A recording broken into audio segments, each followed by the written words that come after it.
wano mu nsi yattu Uganda abantu ebipimu ku bintu bye bakyasinza okwesunga balina beesunga nnyo bannamwandu oba okwesunga ebyobugagga bw'oyo afudde. Kale bwe gutyo ne Livingstone Kasozi we yafa ennume empitirivu zaavaayo nga zeesunga namwandu mukyala Florence Namanda, era kino kyawaliriza mukyala Florence Namanda okuvaayo abagugumbule bamuveeko n'akola oluyimba abasajja mu nveeko. Kampala Music Stars baali Fred Selemba ne William Kibuuka ne Mathias Walukaga mu nnyimba ezimu eziri ku lutambi kuno owulira nga abaakinga. Kale yono namwandu Florence Namanda mukyala w'omugenzi Livingstone Kasozi lwe luno olutambi abasajja mu nveeko. Tugenda kubanga tuluyitamu mpola tuwulirize ebigambo ate Mama Reagan bye yali agamba abasajja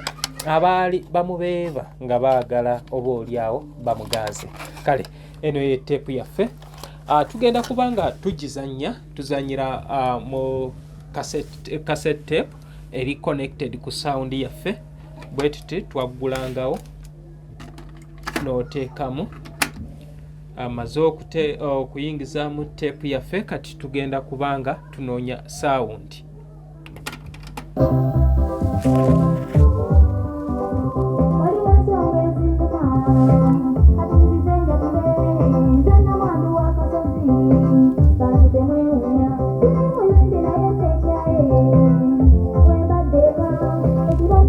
Akugamba nti ye si muyimbi naye olw'ebigambo by'ennume byezigezaako okubeera nga ebigambo bye baali bamupokera bye byamuwaliriza okubeera nga avaayo naye abake kalaamu abeereko n'ekyabagamba. Katugende mu maaso. Mama Reagan nkutumiddeko awo wonna wooli. Muto wange Sematimba Reagan oli otya munnaye? Oluyimba lwa mami luno wali waluwulirako? Woba toluwulirangako omukisa gw'oguno.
Ama's Closet ffe tukyasinza okutuusako ebyambalo eby'omulembe okuva China omuli zi tops, skirt, office pants, legging n'ebirala bingi. Tusangibwa ku Ham Shopping Grounds Block D mu room 252 ne 099 okumpi n'ekizimbe ekya Jesco Beauty Center opposite to Tower Business. Olaba Block D wetandikira kati yambuka amadaala edduuka ly'osookerako ku kkono lye lya Ama's Closet. Tutunda ekimu ekimu n'okusuubuza. Tukubire ku 0701 93 83 16 oba 0762 89 82 01. Ama's Closet, where fashion meets you.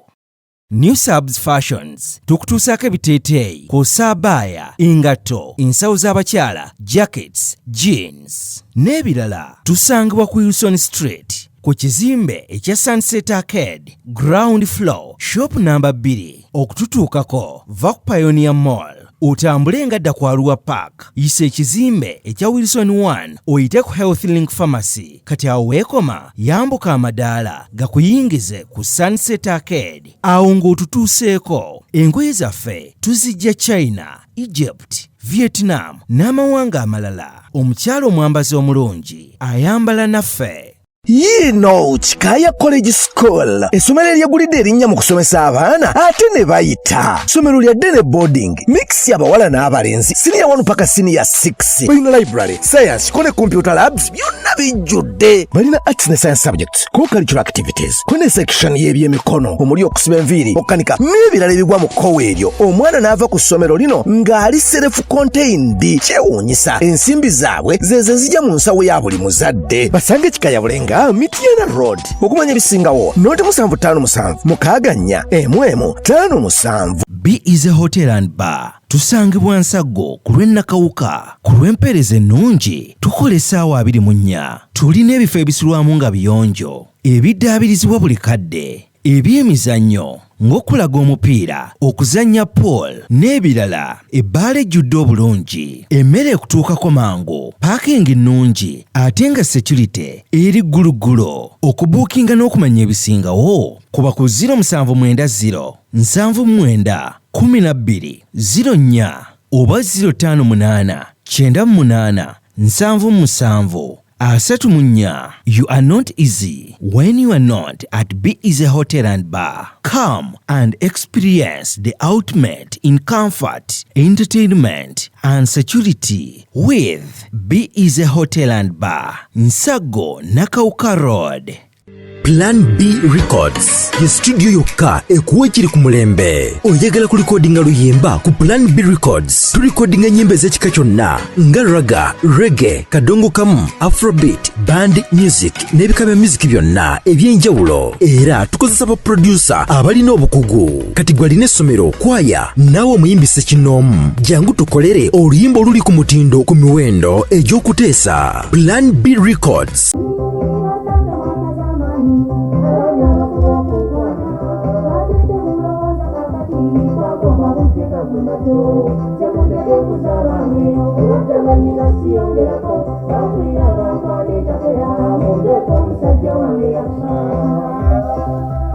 naye era oba towulira naye ndowooza abasajja bameka fe lwozijjukiza oluyimba lwa Matiya Luyima mukyala Kerema.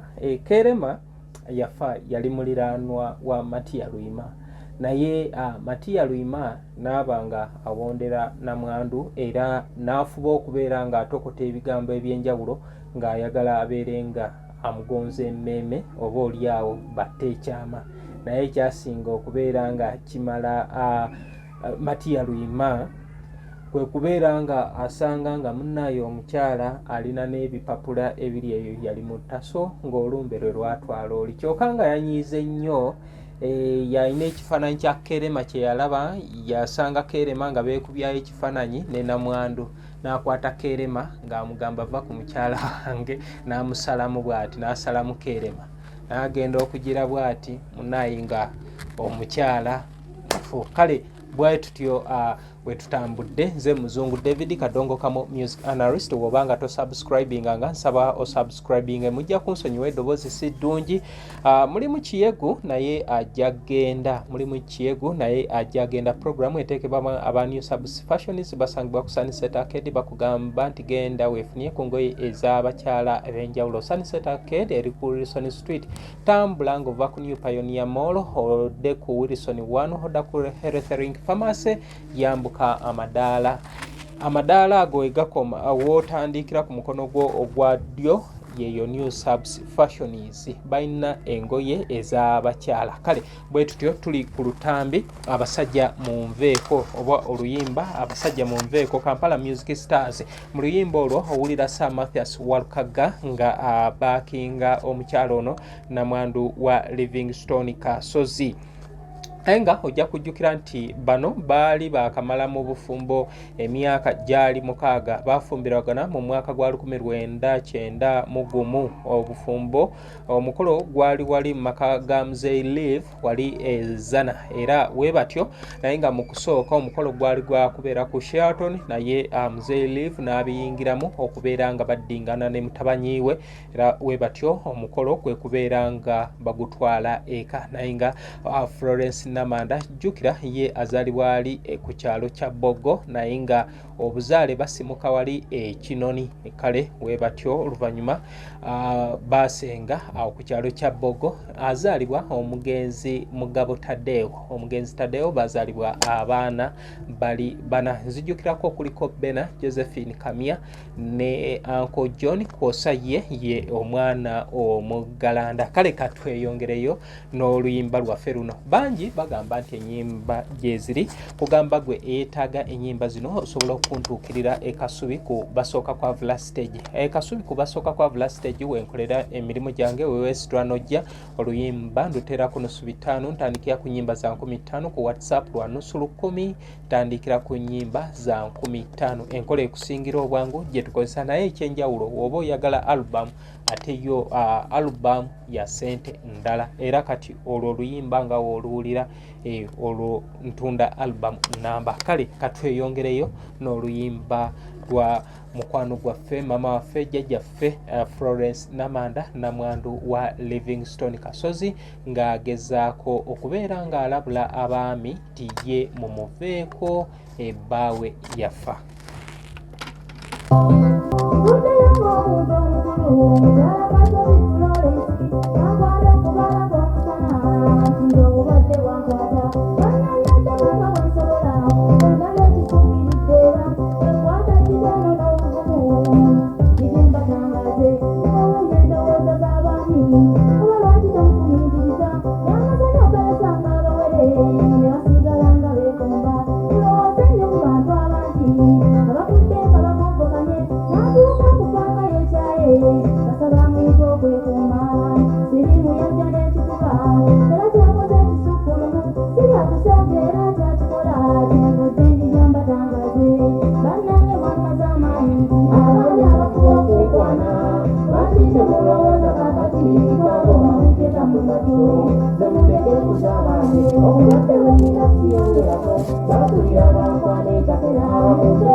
Awo sawa ng'ennume kugamba nti olumbe lwajja kulya miti olumbe lwajja kulya muti nga yenno afa kimu kubeera nga atuusa nsonga ze mbwa nze siri kisolo siri muti kale we lubanga lwajja kulya bantu nange kalundye nzikiriza munange abasajja tuyuwawo line kale yoyo mukyala Florence Namanda oba namwandu wa Livingstone Kasozi abasinga baali bamukazaako ekyanalweyiso nabagamba ekyo kyali kikyamu kale bwe tutyo maama lwaki tetutegekayo shoku Serena tutegekeyo shoku Serena ojjo tukubemu omuziki kale bantu bange mbagamba nti program eteekebwamu Ama's Closet for Tops and More bali wali ku bali wali Nakivubo ku Ham Shopping Grounds Block D edduuka liri 252 osobola okubeera ng'ogenda weefunire ebyambalo eby'abakyala ab'enjawulo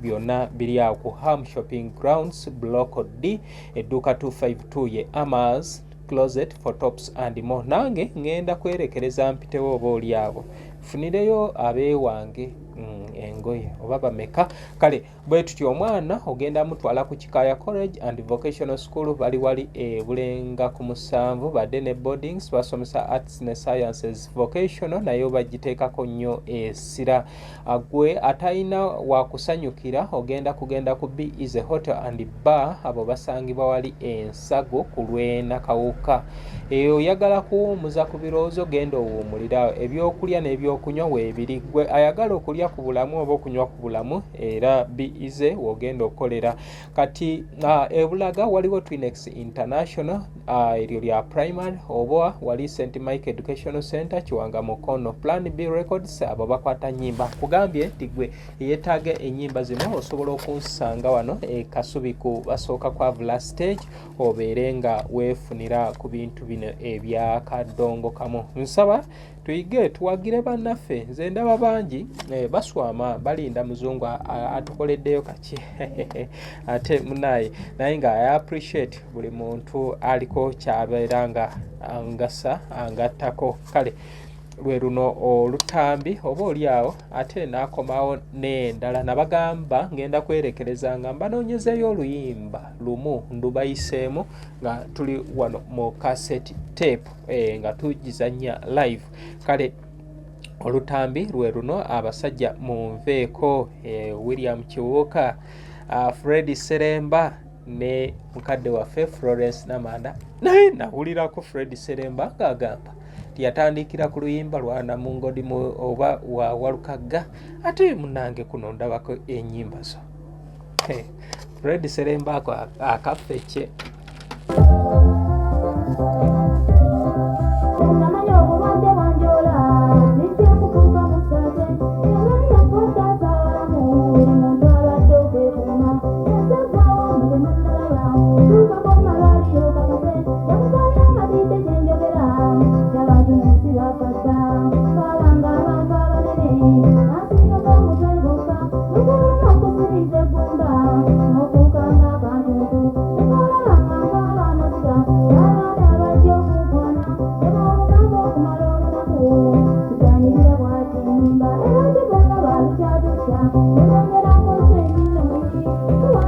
kale bantu bange ennyimba zino azeetaaga osobola okunoonyako luyimba nduweereza Nansubuga Diana Serwanga Sematimba Regan ne mukadde mwenyini mukadde Josephine Kamya mukadde Bena Uncle John mwena mbaweerezaako oluyimba family ya Livingstone Kasozi yonna mukadde wange Salongo Frederick oliotye bambulaawo munnange webale kubanga okuuma Nalongo n'abantu abalala mwena oluyimba lwe luno mbagambye ti olunaku olwaleero lwe tubadde nga tuli mu kutunuulira gwe eyeetaaga bino osobola okuntuukirira n'obanga osobola okubifuna tugezeeko nnyo abalina tape mbasaba nti muntuukirire tubeere nga tusobola okubeera nga tukuŋŋaanya ebintu bino ate oba oliawo tubeere n'ekintu ekirala ekiyinza okubeera nga tukikozesa ekintu ekyamakulu nze muzungu David Kadongo Kamu music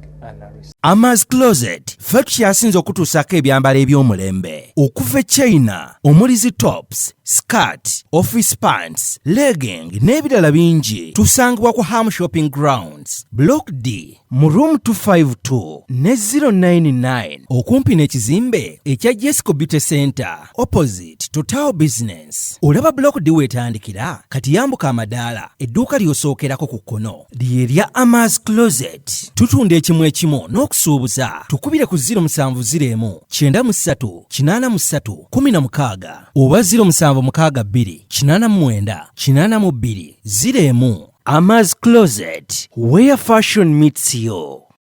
New Subs Fashions tukutuusaako ebiteeteeyi kw'ossa abaya engatto ensawo z'abakyala jackets jeans n'ebirala tusangibwa ku Wilson Street ku kizimbe ekya Sunset Arcade ground floor shop number 2 okututuukako va ku Pioneer Mall otambule nga dda ku Arua Park yisa ekizimbe ekya Wilson 1 oyite ku Health Link Pharmacy kati awo weekoma yambuka amadaala gakuyingize ku Sunset Arcade awo ng'otutuuseeko. Engoye zaffe tuzijja China, Egypt, Vietnam n'amawanga amalala. Omukyala omwambazi omulungi ayambala naffe. Yino Chikaya College School essomero eryegulidde erinnya mu kusomesa abaana ate ne bayita ssomero lya Dene Boarding mix y'abawala n'abalenzi senior 1 paka senior 6 balina library science kone computer labs byonna bijjudde balina arts ne science subjects co-curricular activities kone section y'ebyemikono omuli okusiba enviiri okukanika n'ebirala ebigwa mu kkowe eryo omwana n'ava ku ssomero lino ng'ali self contained kyewuunyisa ensimbi zaabwe ze zijja mu nsawo ya buli muzadde basange Chikaya Bulenga Mityana Road okumanya ebisingawo noti 757 mukaganya M55. B is a hotel and bar. Tusangibwa Nsago ku lw'Ennakawuka ku lw'empeereza ennungi tukola essaawa 24. Tulina ebifo ebisulwamu nga biyonjo ebiddaabirizibwa buli kadde ebyemizannyo ng'okulaga omupiira okuzannya pool n'ebirala ebbaala ejjudde obulungi emmere ekutuukako mangu paakingi nnungi ate nga security eri gguluggulo okubuukinga n'okumanya ebisingawo kuba ku 0790 79 12 04 oba 058 98 77 34. You are not easy when you are not at Be Easy Hotel and Bar. Come and experience the ultimate in comfort, entertainment and security with Be Easy Hotel and Bar, Nsago Nakauka Road. Plan B Records ye studio yokka ekuwa ekiri ku mulembe. Oyagala ku recordinga luyimba ku Plan B Records. Tu recordinga nyimbe z'ekika kyonna nga raga, reggae, kadongo kamu, afrobeat, band music n'ebika bya music byonna eby'enjawulo. Era tukozesa ba producer abalina obukugu. Kati gwalina essomero, kwaya, naawe omuyimbise kinoomu. Jangu tukolere oluyimba oluli ku mutindo ku miwendo egy'okuteesa. Plan B Records